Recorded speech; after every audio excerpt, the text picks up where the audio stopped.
We the peoples of India, that is Bharat എന്ന് തുടങ്ങുന്ന നമ്മുടെ ഭരണഘടനയിൽ മേൽ തൊട്ട് സത്യപ്രതിജ്ഞ ചെയ്ത ഒരു MLA അദ്ദേഹം പറയുകയാണ്, മലപ്പുറത്ത് നടക്കുന്ന ഹവാല ഇടപാടുകൾ, സ്വർണ്ണ ഇടപാടുകൾ എന്നിവ നിർത്തുന്നതിനായിട്ട് പാണക്കാട് തങ്ങൾ മതവിധി പുറപ്പെടുവിക്കട്ടെ എന്ന്.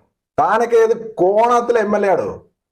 നിന്നെയൊന്നും ആരും വിമർശിക്കുന്നില്ല. താങ്കൾ ഒരു MLA ആയി തിരഞ്ഞെടുക്കപ്പെട്ട താങ്കൾ ഇന്ത്യൻ ഭരണഘടനയ്ക്കെതിരെയും ഇന്ത്യയുടെ നീതിന്യായ വ്യവസ്ഥകൾക്കെതിരെയുമുള്ള വെല്ലുവിളിയാണ് നടത്തിയിരിക്കുന്നത്. മലപ്പുറം എന്ന ജില്ല ഒരു പ്രത്യേക മതവിഭാഗത്തിന് നിങ്ങൾ തീരെഴുതി കൊടുത്തോ?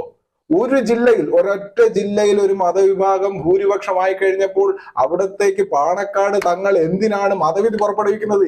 ഇന്ത്യൻ ഭരണഘടനയുടെ അടിസ്ഥാനത്തിൽ ആ നാട്ടിലെ ജനങ്ങൾക്ക് ജീവിക്കാൻ കഴിയില്ലേ? അതെന്താ, ആ നാട്ടിലുള്ള ബാക്കിയുള്ള ജനങ്ങൾക്ക് എല്ലാവർക്കും പാണക്കാട് തങ്ങളുടെ മതവിധി ബാധകമാണോ? പഴയ സിമി ടെററിസം ഉള്ളിൽ കിടക്കുന്ന പലവന്മാരും ഇപ്പോൾ ഇത്തരം വചനങ്ങൾ പറഞ്ഞുകൊണ്ടിരിക്കുന്നു. പച്ചയ്ക്ക് വർഗീയതയും വിഘടനവാദവും പറഞ്ഞുകൊണ്ട് ജനങ്ങൾക്കിടയിൽ നിൽക്കുന്ന നിങ്ങളെല്ലാവരും മതേതരത്വത്തിന്റെ മുഖംമൂടി അണിഞ്ഞു നിൽക്കുന്ന തന്നെ പോലും ഈ നാട്ടിലെ ജനങ്ങൾ ഭയപ്പെടുന്നു.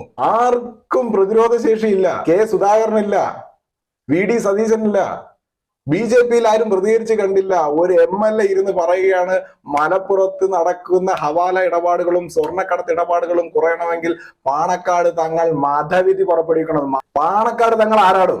ഇന്ത്യൻ ഭരണഘടനയുടെ മൂത്താപ്പയോ? അതോ ഇന്ത്യൻ ഭരണഘടനയേക്കാൾ വലിയ ആളോ? നിങ്ങൾ പലപ്പോഴും ഈ നാട് മതേതരത്വമാണെന്ന് ഞങ്ങളെ പഠിപ്പിക്കുമ്പോൾ നിങ്ങൾ ഇടയ്ക്കൊക്കെ ചിന്തിക്കേണ്ടത് നമ്മുടെ നാട് മതേതരത്വത്തിന്മേൽ ഊന്നി നിൽക്കുന്ന നാടാണ് എന്നാണ്. നിങ്ങൾ ബാക്കിയുള്ളവരെ മതേതരത്വം പഠിപ്പിക്കുകയുണ്ടാക്കിയെന്ന് വേണ്ട. താങ്കൾ പറഞ്ഞിരിക്കുന്നത് 100% ഇന്ത്യൻ ഭരണഘടനയോടുള്ള വെല്ലുവിളിയാണ്, ഇന്ത്യൻ നീതിന്യായ വ്യവസ്ഥയോടുള്ള വെല്ലുവിളിയാണ്. ഒരു MLA സ്ഥാനത്ത് ഇരുന്നു കൊണ്ട് നിങ്ങൾ ഈ പറഞ്ഞത് 100% തെറ്റാണ്. ഈ രാജ്യത്തെ വലിയൊരു ജനതയെ മുഖത്തു നോക്കി നിങ്ങൾ വെല്ലുവിളിച്ചുകൊണ്ടാണ് നിങ്ങൾ പറഞ്ഞിരിക്കുന്നത് മലപ്പുറം ജില്ലയ്ക്ക് ഒരു എക്സ്ട്രാ കോൺസ്റ്റിറ്റ്യൂഷണൽ ഡിവിഷൻ ഉണ്ട്, അത് പാണക്കാട് തങ്ങളാണെന്നുള്ള രീതിയിൽ.